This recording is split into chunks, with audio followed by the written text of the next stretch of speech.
My name is Raegan Park. I am a sophomore at Drake University, and I am currently the outreach chair for the Youth Advisory Board. Hello, my name is Hayat. I'm a senior at Roosevelt High School, and today for Women's History Month, we are interviewing Mayor Connie Boesen. Okay, so our first question is, who is a woman that inspired you in your life, and why are they inspiring for you?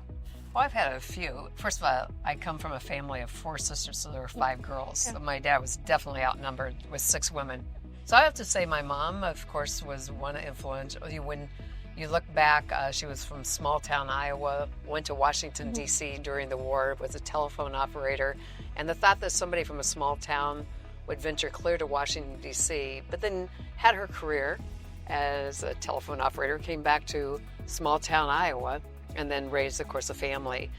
We moved to Des Moines when I was 10, and so I had a great opportunity just throughout school being involved in things, and had a strong woman as our assistant principal who really helped guide us through some, when I was cheerleader captain, she was like very supportive of that role and going out for more. And then really probably in my adult years, I have a good friend, Angela Connolly, who's a Polk County supervisor. She had run for office, and it really kind of inspired me to then run for school board. And then from school board, city council, now mayor. So being the first female mayor, it only took Des Moines 165 years, but we got there. No biggie. No big. What is some advice you would give to young women who want to be leaders within their community? I think to really get involved, to understand what's going on in your community, whether you're on the youth advisory group or whether it's your neighborhood association or getting on a board and commission, to understand your role and how you make an impact in your community by being involved. And that's really how I got started. I was the PTA president at East High, and there was a school sales tax initiative that I got involved with and saw the importance of repairing our schools, and really got me going into all of this. I was a buyer at a department store, traveling throughout the world, and was pretty busy with 2 children, and but saw the need of the community, and that's how it inspired me to get involved. So I say, just get involved at the grassroots level. And then our next question is, what obstacles have you overcome that got to you here today? I think it's really just having confidence in yourself that you can do it. That you don't have to know everything, that you can make an impact by just getting involved and volunteering. And the other thing is that anything's possible. I never set out to be mayor. I just felt that I could bring a perspective that would be helpful. And so for me, I don't feel that I had a lot of obstacles because I just kept doing what I thought was right. I suppose that if you go back to my personal, I was going to go to college, got married young, dropped out, and went to work. But it helped shape me into, if you work hard, you can accomplish what you want. Because I was able to achieve my work goal without the college education. Not that you shouldn't go to college, or not that you shouldn't have expanded education opportunities. But I would say probably at that time could have been a decider. What was I going to do? I thought my world had changed, and it kind of did, but it worked out for me. So taking what you think is an obstacle into making it an opportunity. And I always say there's tons of opportunity out there for everyone. Our next question is, what can the larger community do to ensure that women are supported and able to self-actualize? I think giving women an opportunity to be involved and showing and not holding back on that anything is possible. I have been, it's been such a pleasure to see young girls when they meet me that, oh, you're the first woman mayor.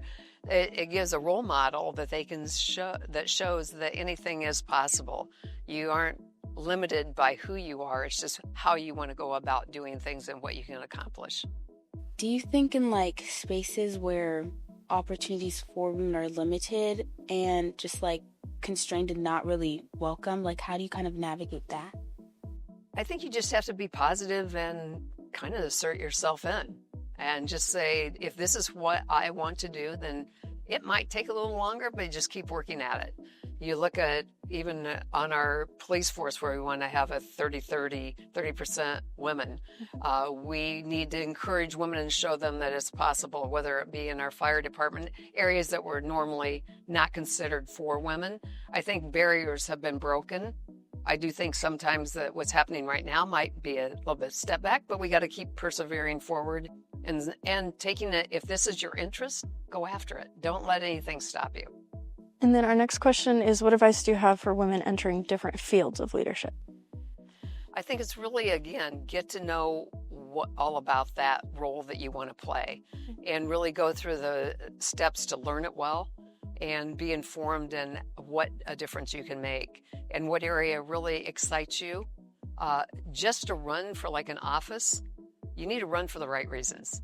You need to run because you care about your community, you care about the people you're serving. It's not about the office you hold. It's more about what you can do for people to make it a better place.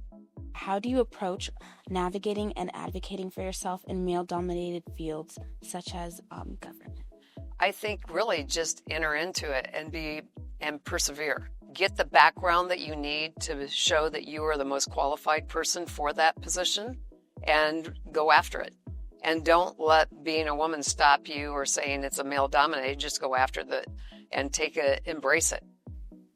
What helps you go to sleep at night and what keeps you up at night? Well, I have never done a lot of sleeping, but what keeps me up is the fact that trying to make the change that I believe we need and to keep moving things forward. And I think that I come from a retail background where you had results really quickly, and I realize government doesn't move really quickly because one action might impact people one way and people another way. And so you have to be cautious of whatever you take on, that you want to make it the best for the majority of the people. It's not going to be always 100%. And it's really how we take care of the citizens we serve. And what lets me sleep at night is that we've accomplished some good things. And, it's just this ongoing, there's always more to do. And you've got to realize that you can't do everything.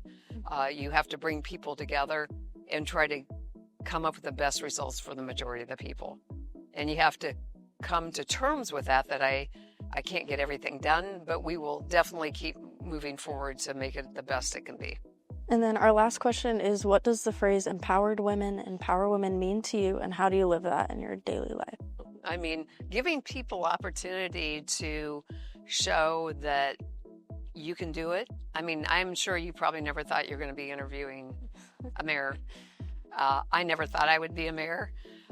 So I think being the role model and the example is how you empower other women to do what they want to do.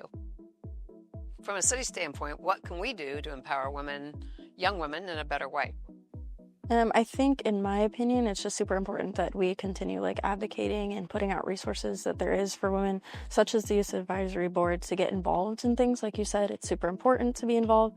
So ultimately, just being able to further pursue those opportunities and resources. I think for me, the scary thought is knowing that women have fought so long for certain rights, and just because we fought for them and we've secured them doesn't mean that we can't lose them. And so I think just advocating for women, young women, to continuously be involved within their community and be cognizant of what's going on is super important. And just getting within schools, I think, would probably be very super effective. And then do you have any other additional comments or thoughts you want to leave? I think that when I look over the years that I've been from the time when I was young to the opportunities young women have today, so much has changed. And I just say embrace it. I know that even from a youth level, there are so many groups that help empower young women. I think we had Y Teens maybe when I was in high school, but that was the only, or junior high.